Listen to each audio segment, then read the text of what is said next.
The Northwest Coast region. So totem poles and longhouse. Here is the location. And whales are important, it looks like. The Northwest Coastal region is home to many tribes such as the Haida, the Chinooks, Makahs, and the Kaukiudal. The early tribes of the Northwest Coast didn't practice democracy, which means that all citizens have a say in government. Instead, the wealthy people ruled the clan. The wealthier a man became, the more power he held in his clan. Generosity was highly valued because of this focus on wealth. The wealthiest clan at any given time had the most power in the region. The Northwest Coastal region has many resources that aided the early peoples in survival. This region offers relatively mild winters and summers. It is often cool and damp, which helps plants grow and thrive. There are many rivers, lakes, and coastal waters nearby which serve as sources of water for the people and animals that are hunted. It also provides a place for fish and other aquatic, water-dwelling animals to live. There are vast forests that give a habitat to wild animals. Because this area is so rich in natural resources, it was easy for its early residents to be hunters, gatherers, and fishermen. There wasn't a dire need for agriculture farming since food was already plentiful.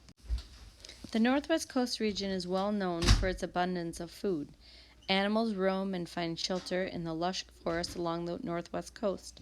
They often migrate throughout the forest and along waterways. Some animals, which the early peoples commonly hunted in this area, were rabbit, deer, and elk. They also fished and hunted much of their food from nearby waters. Salmon, seal, and whales were some of their favorite prey, and they used harpoon-type spears to catch them. Whales, their main source of food, were the most difficult to catch. However, it was worth the effort. Sometimes it would take days to catch a whale,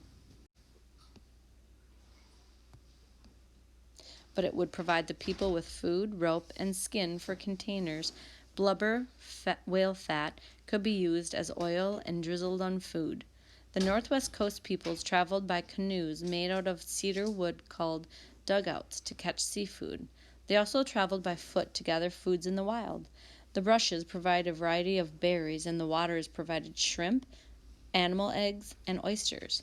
To gather food, the peoples created beautiful baskets, sometimes woven with a unique family design. Since the Northwest Coast people did not have to go far for food, their homes were sturdy and made for permanent residence. Most of them lived in long rectangular buildings called longhouses. We've heard that from another tribe too. They were made from huge cedar planks. The enormous cedar trees would be cut down and then split with beaver teeth and stone axes.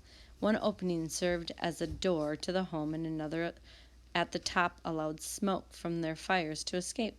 Longhouses were so large that several families lived in one home.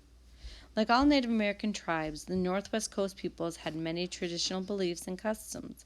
They had a medicine man called a shaman.